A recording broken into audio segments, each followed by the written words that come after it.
जी महाराज अपनी तीनों रानियों को लेकर के महाराज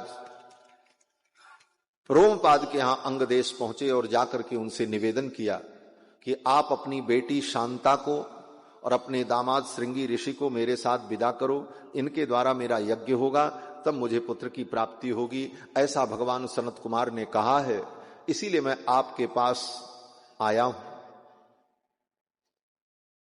दशरथ जी महाराज जब अपनी तीनों रानियों को लेकर के अंगदेश पहुंचे तो जाते ही उन्होंने अपनी बात नहीं कही। 7 दिन वहां रहे और 7 दिन बाद ये बात उन्होंने कही कि हम आए किस लिए। आज सुबह महाराज जी कह रहे थे जमाना कैसा आ गया, कोई अतिथि आता है तो आते ही लोग पूछते महाराज किस लिए आए और कब जाएंगे, सब बात तो याज्ञनिक जी बताई रहे। लेकिन दशरथ जी महाराज पहुंचे अपने मित्र रोमपाद के यहां तो 7 दिन तक रहे और रोमपाद जी ने यह नहीं पूछा महाराज कैसे आगमन हुआ। और 7 दिन बाद श्री दशरथ जी ने कहा कि मेरे आने का प्रयोजन यह है कि मैं आपकी बेटी शांता और आपके दामाद श्रृंगी ऋषि को लेने आया हूं। श्रृंगी ऋषि से ही ये यज्ञ क्यों होगा, यह भी एक प्रश्न है। वशिष्ठ जी इतने बड़े विद्वान, क्या वशिष्ठ जी यज्ञ नहीं करा सकते थे? बड़े बड़े यज्ञों को उन्होंने कराया। यहां तक कि स्वर्ग में भी देवराज इंद्र के यज्ञ का संपादन करने के लिए वशिष्ठ जी को स्वर्ग जाना पड़ता था। इसी चक्कर में जनक का कुल अयोध्या से अलग हो गया। राजा जनक जो है उनके जो पूर्वज थे महाराज निमि इक्ष्वाकु के ही पुत्र थे, सूर्य वंश के ही थे, कोई वो अलग वंश नहीं था। और महाराज निमि ने वशिष्ठ जी से कहा आप मेरा यज्ञ करवाओ, और उसी समय देवराज इंद्र का भी निमंत्रण आ गया यज्ञ कराने के लिए। तो वशिष्ठ जी ने महाराज निमि से कहा कि पहले हम इंद्र का यज्ञ करा दें फिर आपका यज्ञ कराएं, और चले गए इंद्र का यज्ञ कराने का। महाराज निमि ने सोचा जीवन तो अनित्य है, अब यज्ञ करा करके गुरुजी पता नहीं कब लौटेंगे, और कहीं मेरी मृत्यु हो गई तो फिर मेरा संकल्प रह जाएगा।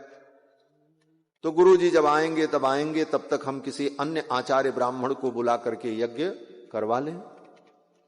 अन्य आचार्यों को बुला करके, गौतम महर्षि को बुलाकर, उनके शिष्यों को बुला करके महाराज निमि ने यज्ञ कराया। गुरुदेव वशिष्ठ जब लौट करके आए तो उन्हें पता चला कि निमि ने किसी दूसरे आचार्य को बुला करके यज्ञ करा लिया। वशिष्ठ जी को क्रोध आ गया और वशिष्ठ जी ने शाप दे दिया, बोले जाओ तुम्हारी मृत्यु हो जाए। महाराज निमि की मृत्यु हो गई तो महाराज निमि ने भी वशिष्ठ जी को शाप दे दिया, मुझे निर्दोष को आपने शाप दिया है, आपको भी अपने शरीर का त्याग करना पड़ेगा। तो वशिष्ठ जी को भी अपने शरीर का त्याग करना पड़ा। फिर वो उर्वशी के पुत्र बनकर के प्रकट हुए, दूसरे रूप में वो वशिष्ठ के रूप में प्रकट हुए। और निमि ने जब शरीर छोड़ दिया तो निमि के कोई संतान नहीं थी, तो ऋषियों ने, पुरोहितों ने कहा इनके शरीर का मंथन करो। तो निमि के शरीर का जब मंथन किया गया तो मंथन से जो प्रकट हुआ उसका नाम हुआ मिथि। निमि के पुत्र हुए मिथि, जो मंथन से प्रकट हुए, और मिथि ने जो नगर बसाया उसी का नाम मिथिला हुआ है, मिथिलापुरी जो है, और वहीं से मैथिल राज्य की स्थापना हुई। तो वशिष्ठ जी महाराज तो देवराज इंद्र का भी यज्ञ कराने के लिए स्वर्ग तक जाते थे, तो क्या दशरथ जी का ये यज्ञ नहीं करा सकते थे? बोले करा सकते थे, लेकिन श्रृंगी ऋषि को इसलिए बुलाया गया कि भगवान सनत कुमार ने कहा कि जब श्रृंगी ऋषि कराएंगे तभी पुत्र की प्राप्ति हो। और ये श्रृंगी ऋषि बड़े उद्भट तपस्वी हैं। कश्यप महर्षि के पुत्र विभांडक और विभांडक के पुत्र श्रृंगी महर्षि। इनके पिता विभांडक महर्षि चाहते थे मैं अपने पुत्र श्रृंगी को नैष्ठिक ब्रह्मचारी बनाऊं, और जन्म लेते ही बालक को लेकर के जंगल में चले गए और स्वयं पालन पोषण किया। विभांडक महर्षि ने सोचा मेरे बेटे को यह ज्ञान ही न हो कभी कि स्त्री पुरुष में भेद क्या है, तभी मेरा बालक नैष्ठिक ब्रह्मचारी बन पाएगा। इसलिए स्वयं पालन पोषण किया, मां से दूर लेकर के चले गए। और जहां जंगल में पालन पोषण करते थे अपने पुत्र का, वहां पर कोई स्त्री जा नहीं सकती थी महाराज। यहां तक कि विभांडक महर्षि के आश्रम में सिंह तो आ सकता था, शेरनी नहीं आ सकती। विभांडक महर्षि के आश्रम में वृक्ष होते थे, लताएं नहीं होती, नारी वर्ग ही नहीं था वहां, जिससे मेरे पुत्र को कभी ये ज्ञान ही न हो कि स्त्री और पुरुष में भेद क्या है। और स्वयं पाल पोस करके, पढ़ा लिखा करके योग्य विद्वान बनाया अपने पुत्र को विभांडक महर्षि, अपने पुत्र श्रृंगी को। और ये चाहते थे मेरा पुत्र नैष्ठिक ब्रह्मचारी बने, लेकिन श्रृंगी महर्षि का विवाह हो गया। पिता तो चाहते थे मैं अपने पुत्र को परम विरक्त बनाऊं, लेकिन विधि का विधान, भगवान की जो इच्छा होती वो सर्वोपरि होती। इनका विवाह कैसे हो गया? बोले घटना ये हुई कि अंग देश के राजा के यहां अकाल पड़ गया। ब्राह्मणों ने कहा आपने समय से अपनी बेटी का कन्यादान नहीं किया, इस पाप के कारण आपके राज्य में अकाल पड़ा है। कन्या रजस्वला हो उसके पहले ही कन्या का दान कर देना चाहिए, वही कन्यादान शुद्ध कन्यादान माना जाता है। बाकी तो स्त्री का दान होता, कन्यादान होता ही नहीं। कन्या तो वही है, रजस्वला से पूर्व जो कन्या है उसी का नाम गौरी है, और उसी के दान का पुण्य होता है। ब्राह्मणों ने कहा आपके यहां ये अनियमितता हुई, इस पाप के कारण, इस दोष के कारण आपके राज्य में अकाल पड़ा है, और इसका प्रायश्चित यही है कि श्रृंगी महर्षि पधारें, उनका चरण आपके राज्य में पड़ जाए तो अकाल दूर हो जाएगा, और आप अपनी बेटी का श्रृंगी महर्षि को दान कर दो।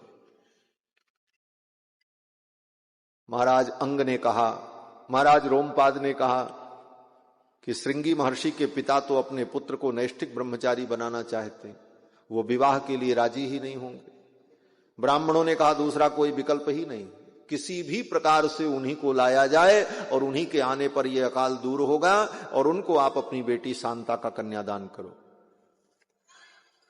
महाराज रोमपाद ने कहा बड़ा मुश्किल है, कौन लेकर के उनको आएगा, और जो जाएगा उनके आश्रम में विभांडक महर्षि के क्रोध का भाजन बनेगा। कोई तैयार नहीं हुआ।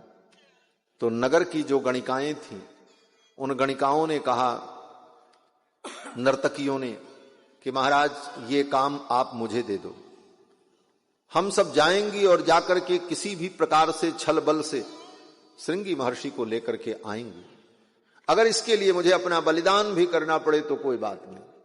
वो गणिकाएं चल पड़ी, और गणिकाओं ने एक सुंदर नाव बनाई, और उस नाव में अनेक प्रकार के फल और अनेक प्रकार की मिठाइयों को रखा, और गीत संगीत गाती हुई नदी के माध्यम से जल के रास्ते उस स्थल पर पहुंच गईं जहां पर विभांडक महर्षि का आश्रम था। दूर दूर से उन गणिकाओं ने पता लगाया कि विभांडक महर्षि आश्रम से बाहर तो जाते ही होंगे, कंदमूल फल लेने के लिए, फूल लेने के लिए, समिधा लेने के लिए, और जब वो बाहर जाएंगे तभी मौका मिलेगा उनके पुत्र से मिलने का। दूर दूर से उन गणिकाओं ने पता लगाया। जब पता लगा कि इतने समय से इतने समय तक विभांडक महर्षि स्वयं समिधा चयन करने के लिए, पुष्पादि लेने के लिए जाते हैं, अपने बेटे को कहीं जाने नहीं देते, गणिकाओं ने सोचा यही समय मिलने का अच्छा होगा। जब विभांडक महर्षि कंदमूल फल इत्यादि लेने के लिए गए तो गणिकाएं धीरे से आश्रम में आ गईं। जब आश्रम में पहुंची तो श्रृंगी महर्षि ने पहली बार स्त्री को देखा, उन गणिकाओं को देखा, नर्तकियों को। श्रृंगी महर्षि सोचने लगे ये भी किसी गुरु के शिष्य होंगे, शिष्य होंगी, ये ज्ञान उनको नहीं था, उनको तो पता ही नहीं था स्त्री पुरुष में अंतर क्या। तो श्रृंगी महर्षि ने जाकर के प्रणाम किया उन गणिकाओं को और कहा कि आप मेरे अतिथि हैं, आपका स्वागत। आश्रम में कोई व्यक्ति अचानक आ जाए, घर में कोई व्यक्ति अचानक आ जाए बिना सूचना के, तो वही अतिथि होता है। अतिथि माने जिसके आने की कोई तिथि नहीं है, और अतिथि जो है वो देवता के समान होता है। अतिथि देवो भव वेद कहता है। तो श्रृंगी महर्षि ने कहा आप मेरे अतिथि हैं, मैं आपकी पूजा करूंगा। करिष्येवोत्र पूजाम वै सर्वेषाम विधि पूर्वकम, विधि पूर्वक मैं आपकी पूजा करूंगा।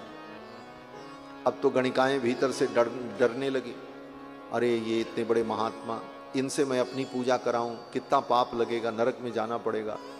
लेकिन गणिकाओं ने सोचा चलो ये काम करना है तो ये सब नाटक तो करना ही पड़ेगा। वो गणिकाएं बैठ गईं और श्रृंगी महर्षि ने उन गणिकाओं का पूजन किया। अक्षतम समर्पयामी, चंदनम समर्पयामी, अर्घ दिया, पाद्य दिया, पूजन किया। इदम अर्घ्यम इदम पाद्यम इदम मूलम फलंचनः। अर्घ पाद्य आचमन मधुपर्क से उन गणिकाओं का श्रृंगी महर्षि ने पूजन किया, क्योंकि वेद का अध्ययन उन्होंने किया था, उनको सब मालूम था अतिथि का पूजन कैसे किया जाता है। श्रृंगी महर्षि ने पूजन किया और जब पूजन हो गया तो श्रृंगी महर्षि ने पूछा आप लोग किसके शिष्य हो? अब वो गणिका क्या बताएं? गणिकाओं ने कहा हमारे गुरुजी वेद के बहुत बड़े विद्वान हैं। बोले उनका नाम क्या है?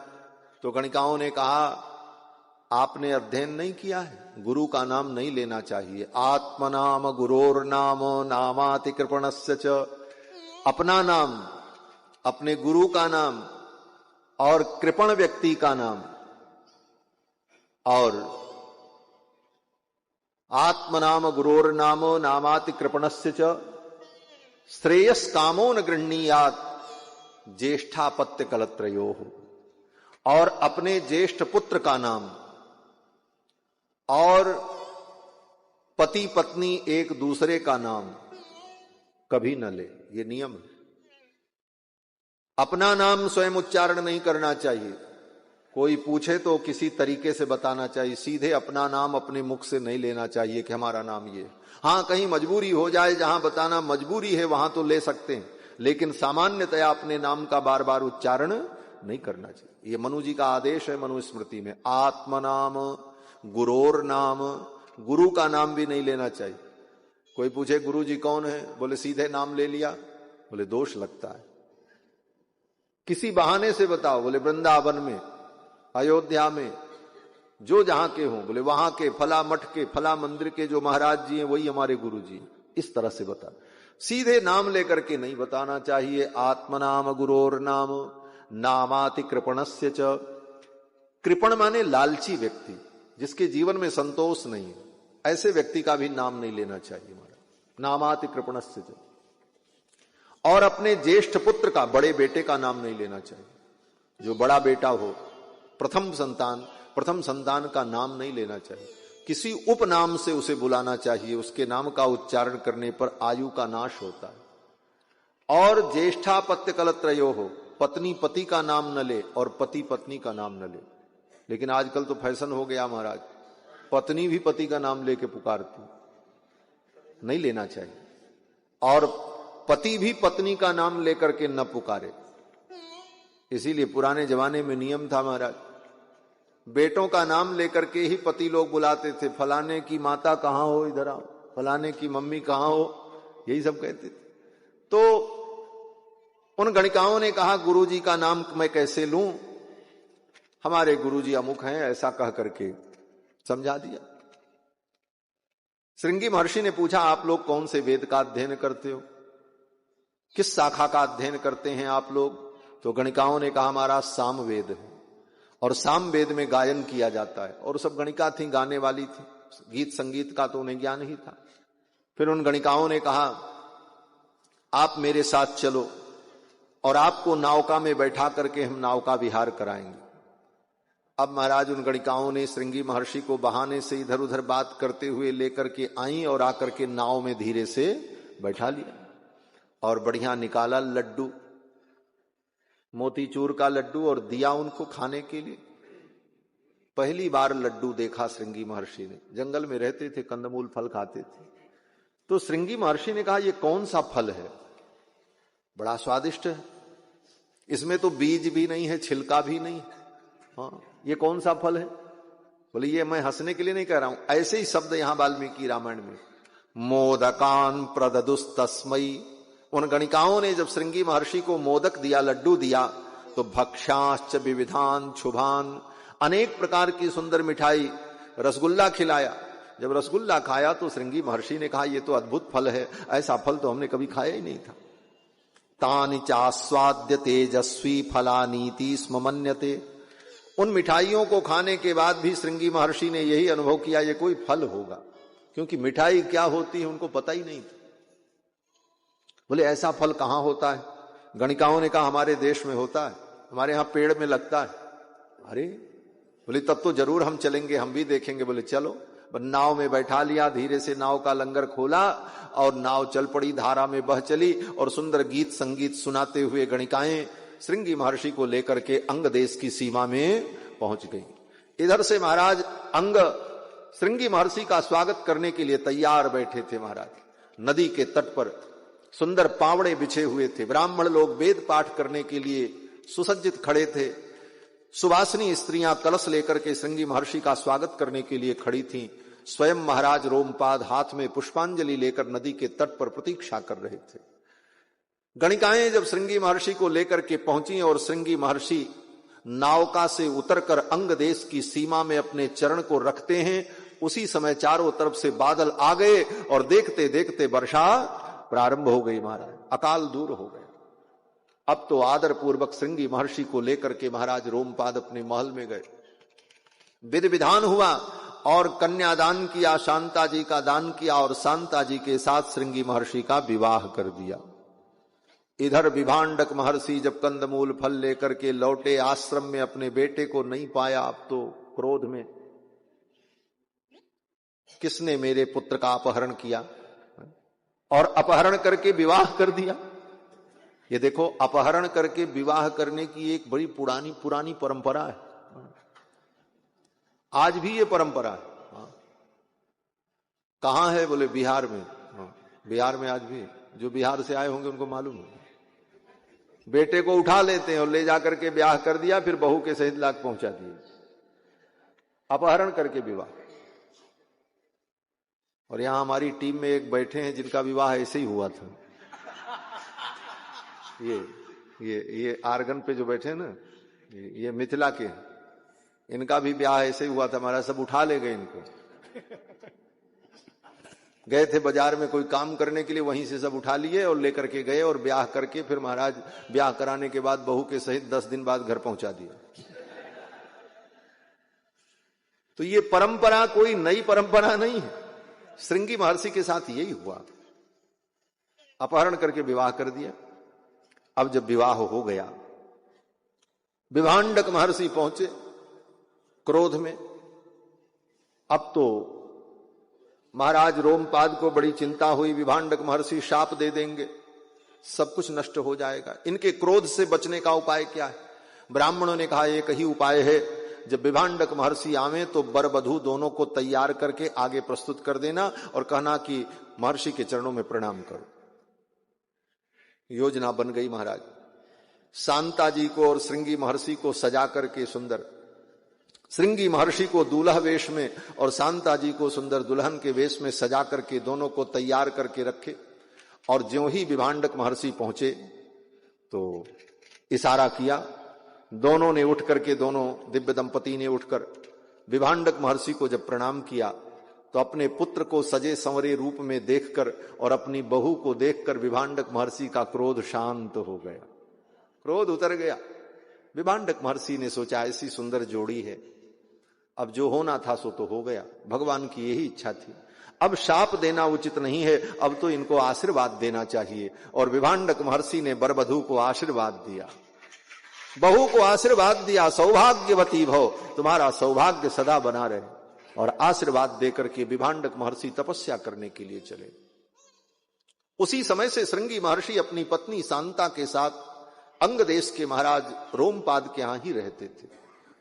इन्हीं श्रृंगी महर्षि को लेने के लिए दशरथ जी महाराज अपनी तीनों रानियों को लेकर, अपने परिकरों को लेकर के आए और आदर पूर्वक श्रृंगी महर्षि को लेकर के अयोध्या पधारे। श्रृंगी ऋषि वशिष्ठ बुलावा, पुत्र काम शुभ यज्ञ करावा।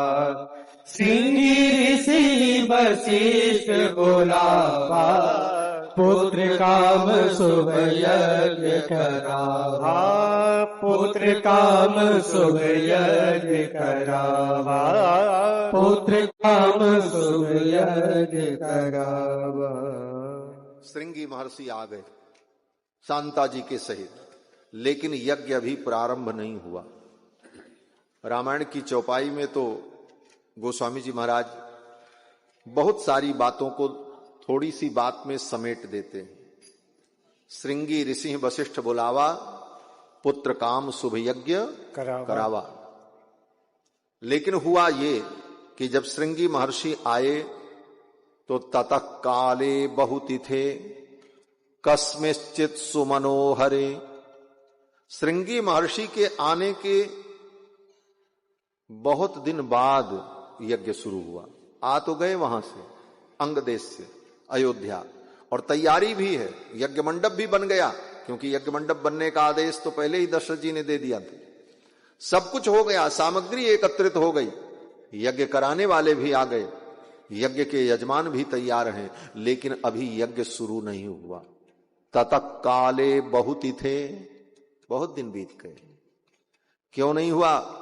बोले सामग्री आ गई, यज्ञ मंडप बन गया, यज्ञ करने वाले तैयार हैं, यज्ञ कराने वाले भी आ गए, लेकिन मुहूर्त नहीं आया था, इसीलिए यज्ञ नहीं शुरू हुआ। क्योंकि यज्ञ तो मुहूर्त में शुरू होगा, और मुहूर्त का यही नियम है कि संपूर्ण तैयारी करके व्यक्ति को मुहूर्त की प्रतीक्षा करनी चाहिए।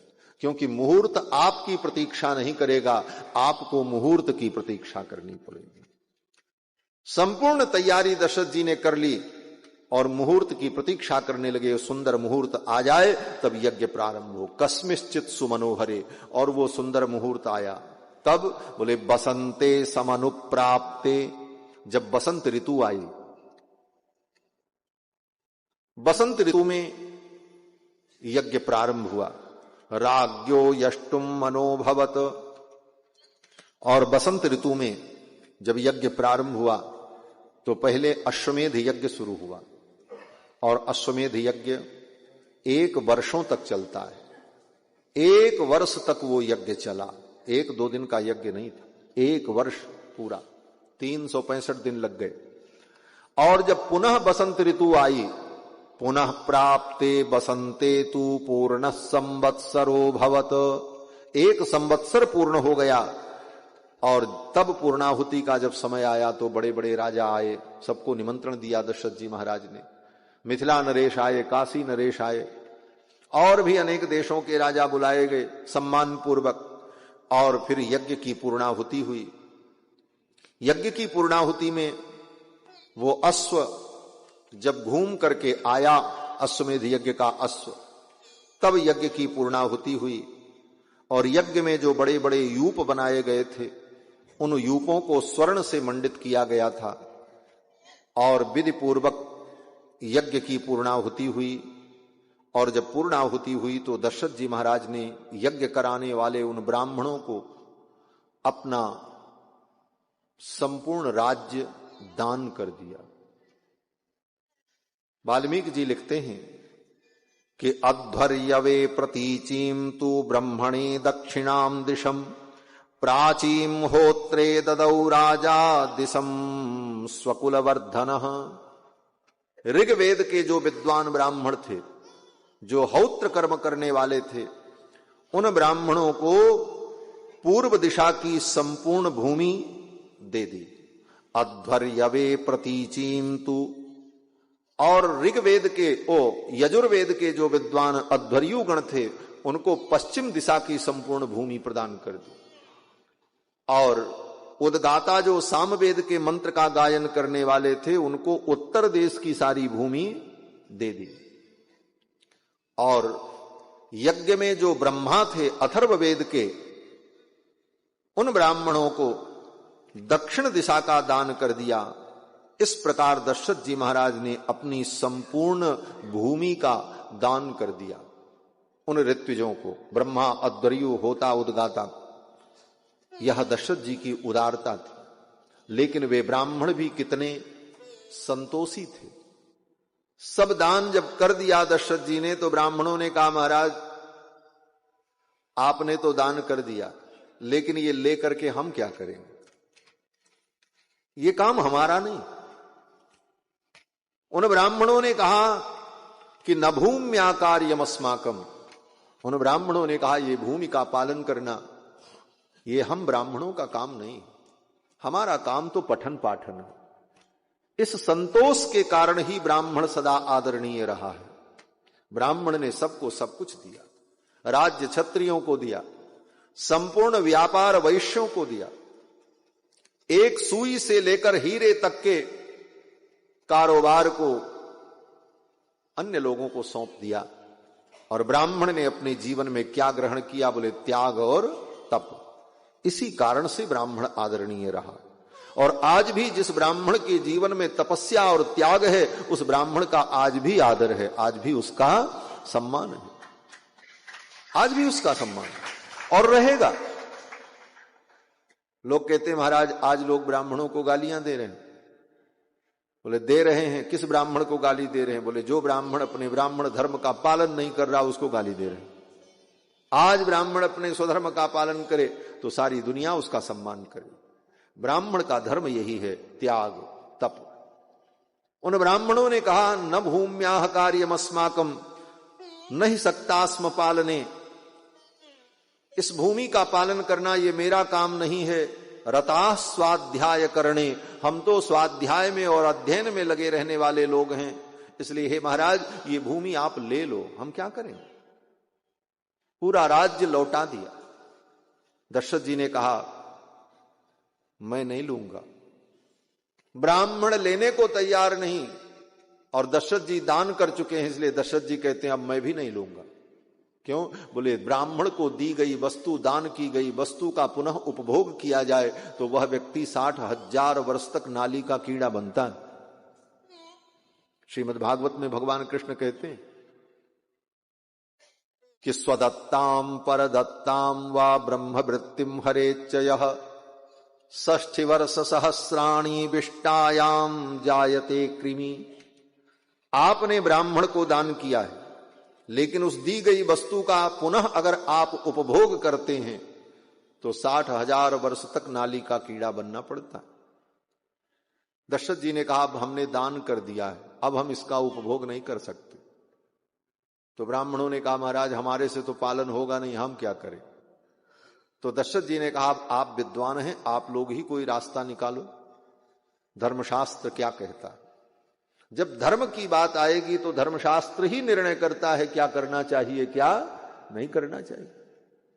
तो ब्राह्मणों ने कहा इसका एक रास्ता यह है कि निष्क्रयम किंचि देवेह प्रयच्छन्तु भवानीति। इसका एक उपाय यह है कि हम इसको बेच दें और आप खरीद लीजिए, तब आपको दोष नहीं लगेगा। हम बेच दें और आप खरीद लीजिए, इसके बदले में कुछ निष्क्रिय हमको दे दीजिए। अब उसकी कीमत कितनी है? कीमत तो बहुत थी, लेकिन ब्राह्मणों को तो अपनी जान बचानी थी, ये धरती लेकर के क्या करेंगे। उन ब्राह्मणों ने कहा, किसी ने कहा हमको 100 गाय दे दीजिए, किसी ने कहा 1000 गाय दे दीजिए, किसी ने कहा हमको 200 गाय दे दीजिए, किसी ने कहा हमको 100 स्वर्ण मुद्रा दे दीजिए। जो कुछ मिला और उसी के बदले में वो संपूर्ण भूमि महाराज को वापस कर दी, उनको लौटा दिया।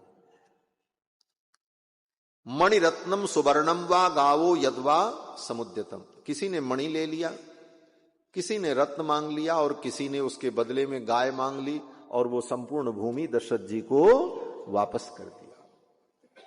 और जब यज्ञ पूर्ण हुआ तब श्रृंगी महर्षि ने कहा राजन अब मैं पुत्र कामेष्टि यज्ञ कराऊंगा, और पुत्र कामेष्टि यज्ञ से आपको पुत्र की प्राप्ति हो।